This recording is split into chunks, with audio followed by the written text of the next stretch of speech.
Hi, I'm Ashley Cooley, a birth, baby, and sleep educator and mom of 3.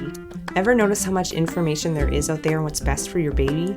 Trying to sort through it all might leave you feeling overwhelmed and frustrated, to say the least. This show is dedicated to helping you clear out the noise so you can figure out what will work best for your baby and your family. No more outdated or unsolicited advice. We're here to break down what it takes to raise well-adjusted, securely attached, and happy babies. Having worked with countless families over the years, including my own, the information and strategies I'll share are based on these experiences, my extensive training, and we're even going to back it all up with some science. We all want what's best for our children. Our decisions regarding their care and upbringing reflect that. I'm not here to judge you on the decisions you make, but I am here to help you make those decisions informed ones. We are here to share information and give practical tips to help you get through baby's first year and beyond. If you're looking to learn more about your baby, gain more confidence in your parenting, and get as much sleep as you can through it all, you've come to the right place. Bringing up baby is about to get a little easier. How could I get a podcast off the ground without first talking about probably the hottest commodity during baby's first year? Sleep. There will be a lot of discussions around sleep over the life of this show, but we're going to start with a myriad of reasons why your baby wakes so often so that you can help set them up for getting those longer stretches. Waking frequently during the night is one of the most common concerns parents have about their child's sleep, and we're going to dive into all of the reasons this could be happening.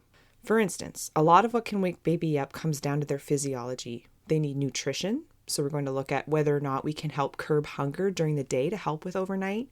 They need to stay comfortable, so their temperature plays a role. Here we'll uncover the best temps to sleep in and what baby can wear to sleep. They need to expel waste, and yes, sometimes there's a diaper situation, so we'll look at how to deal with that. They need to be healthy, or relatively healthy, because the signs and symptoms of illness can definitely cause disruptions in sleep, and baby would likely have higher needs overnight in those cases. And in some cases, there may be an undiagnosed physical issue that can cause sleep disruptions, so we'll dive into a little bit of that as well. The other reasons for babies waking overnight that we'll explore today come down to their sleep environment, their daily sleep schedule, and how they're able to fall asleep initially. But before we get into all that, a little disclaimer that any reference to age refers to a baby's true or adjusted age. This means that if a baby was born more than a week before his or her due date, it's usually best to adjust their age based more on their estimated due date when it comes to expectations regarding being ready for certain things like solid food, reaching milestones, including sleep ones. So let's keep that in mind as we move forward. Okay, so sleeping in short stints is common and natural to all babies, but especially those under 6 weeks of age.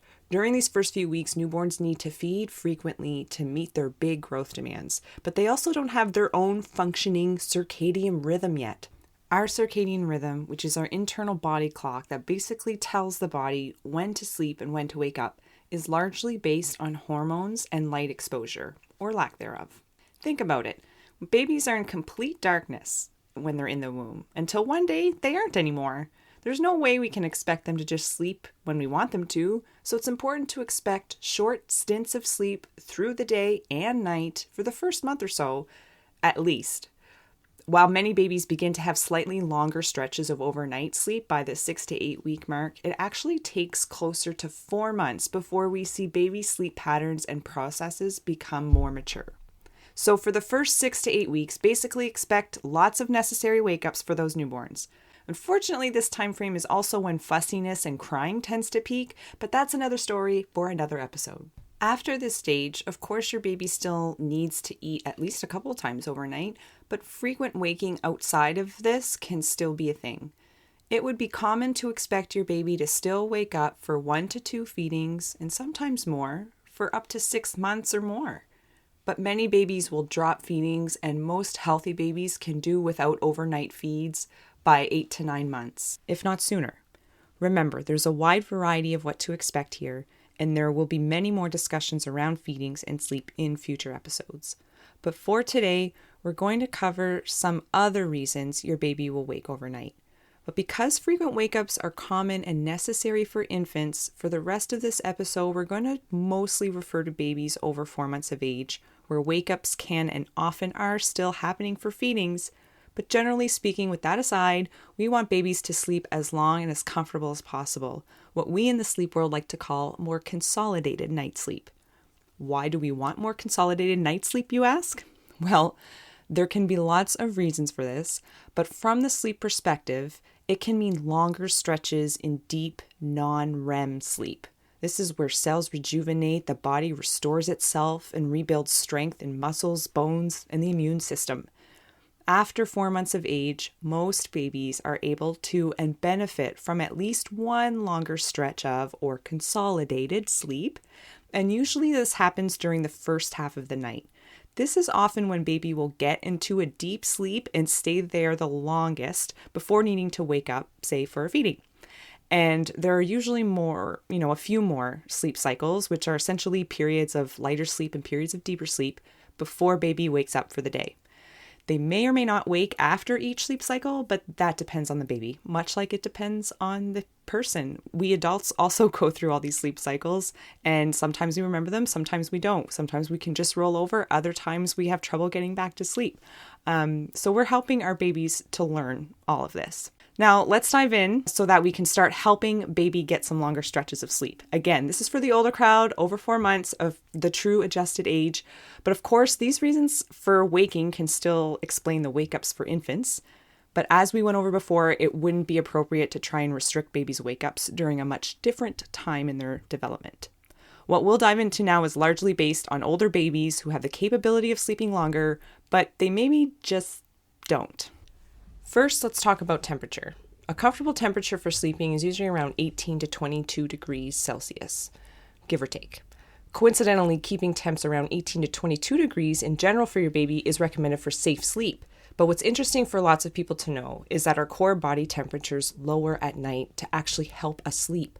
So sleeping in cooler temps, or what we might consider cool, is actually really beneficial.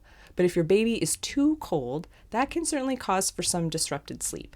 A good thing to note here is that it's common, especially during the cooler months of the year, for you to notice that your baby's hands are a little chilly when you're tending to them in the night. This does not necessarily mean that they are too cold though. So what you can do to see if this might be the reason they could be waking is to place your hand just between their shoulder blades, under their shirt, just at the base of the neck. This area is going to be more indicative to what their core body temperature is, rather than the ends of their extremities. So their hands could be feeling chilly, but they themselves could be at a very comfortable temperature, which is ultimately what matters here. But alternatively, if your baby is too hot and you feel it here, you'd feel they could be, their temperature could be really soaring, or they could even feel sweaty. That's actually not a good thing either. Your baby being too hot can make them too sleepy, and that is a very unsafe situation. So we want to keep babies comfortable and safe. So keeping the temperature between 18 to 22 degrees or more on the lower end of that while you're sleeping is perfect. But what should your baby wear for sleep when this is the temperature? Usually they just need like one extra layer beside their pajamas. So that could be pajamas with maybe an extra onesie underneath, helping them to stay warm, a sleep sack or something of the like. So having a little extra layer with their pajamas, temperatures around here is usually perfect. Too much light coming into the room is another reason your baby might be waking. Now, at the time of year of this recording, it's pretty dark for most people's bedtimes and wake-up times, but this is a common reason for those short disrupted naps. So I generally don't recommend that everybody use blackout blinds for their babies to sleep, but some definitely do benefit from complete darkness. Generally speaking, though, just keeping things as dark as can be is a great idea because this is what helps our bodies produce melatonin, our sleep hormone. So if you're feeding your baby overnight, when you go to pick up your baby, to feed your baby, try to use as little light as possible if you need any at all. But certainly if you have to change a diaper or do something, we want to see what we're doing. So just having like a night light on while you're doing what you need to do and keeping it off during sleep times, that can be helpful. I'd rather use like a soft lit lamp or a dimly lit lamp than the overhead lights that are going to be definitely brighter. You could even maybe put the hall light on and keep the door open just a crack, again, just enough so that you can see what you're doing. But at all other times when it's meant to be bedtime or we're meant to be sleeping, keeping things as dark as possible can be really, really helpful. Trying to help your baby get sleepy or have an earlier bedtime, keeping the lights off and dim in your home in the evening leading up to that time can have a really positive effect. And if you are looking to totally black out the room, but you don't want to invest in blackout blinds or curtains, there are some pretty decently priced travel ones that you can get off Amazon, or just use tinfoil. Putting tinfoil around the edges of the window, for instance, where light might be seeping through, can be super helpful. But also be mindful that other toys or gadgets in the room, like monitors, sound machines, they can have lights on them as well, and all of those add up. So again, remember that usually a tiny bit of light isn't a problem, but if it's too bright or if it's in their line of vision from where they're sleeping, minimizing it can certainly help. We already talked a little bit about hunger as a reason for waking, but for the older babies, say above like 8 or 9 months of age, who are still feeding more than, say, once a night, many parents worry that eliminating these overnight feedings will decrease their overall consumption in the run of the day because those babies aren't eating as well during the day. Essentially, moms or parents are concerned that because their baby isn't eating well during the day, that they really should be feeding them overnight to compensate. But oftentimes it's actually the opposite of what you might think. The baby's not eating well during the day because of all the calories they're taking in overnight. Now, you definitely want to check with your baby's doctor before eliminating any overnight feeds. But sometimes tackling the daytime feedings to ensure baby is getting enough of what he or she needs during waking hours can help to decrease the need overnight. Okay, another reason can actually be dirty diapers. Generally speaking, many babies will wake up because of a dirty diaper, but once they're past the early infancy stage, like after those first couple of months, generally speaking, most babies aren't dirtying the diapers overnight as much.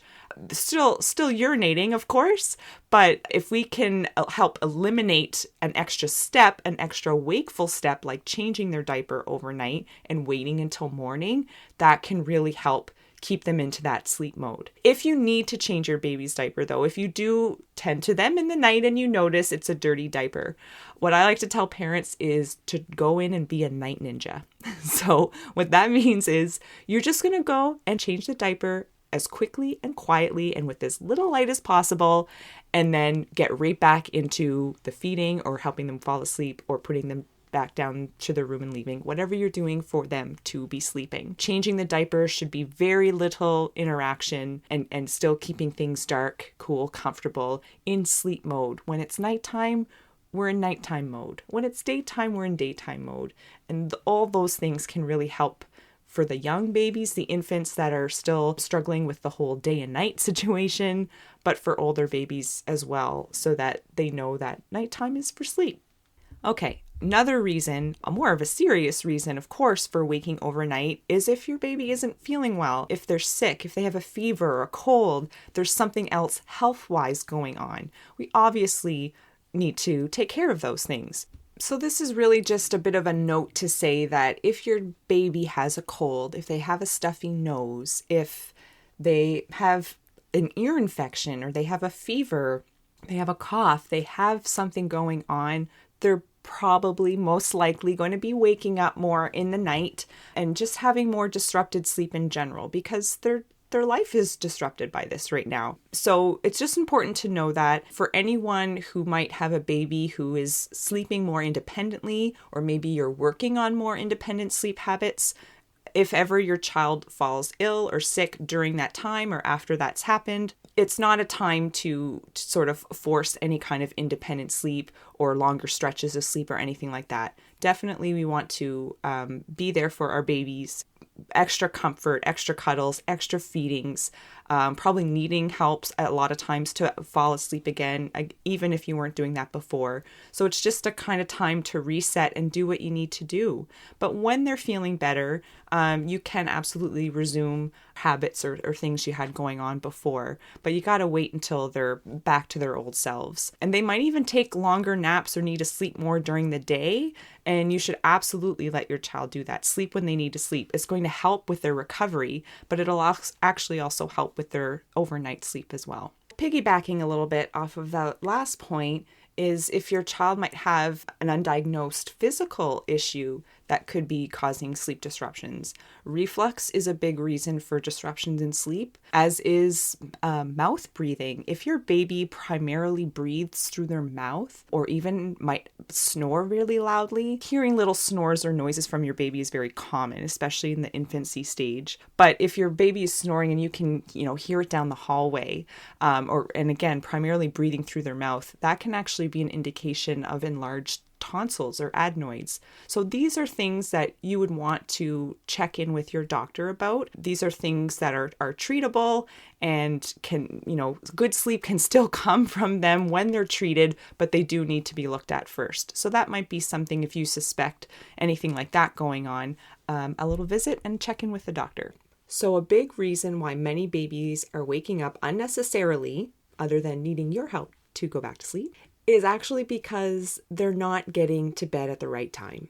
An appropriate bedtime for babies over 4 months of age is usually anywhere between 6 to 8 p.m. What actual time your baby should go to bed at night will depend on their age and how long it's been since their last nap.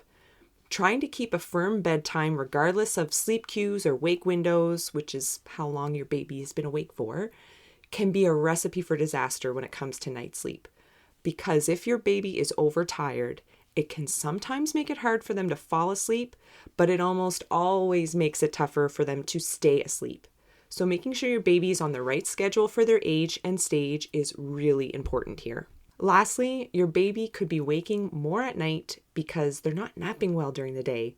This too plays a big role when it comes to overnight wakings. But what does it even mean to nap well? For babies between 4 to 6 months of age, I generally recommend sticking to their awake windows. This might be anywhere from an hour and a half to 2.5 hours, but following your baby's sleep cues, like yawning, rubbing their eyes, zoning out, or having their hands around their ears, if they're doing those things around, that hour and a half to 2.5 hour range within that time, it can be really helpful in helping you determine when to put them down. For babies over 6 months, I usually recommend having them nap around the same times every day, as it really helps to get in line with their natural sleep rhythm.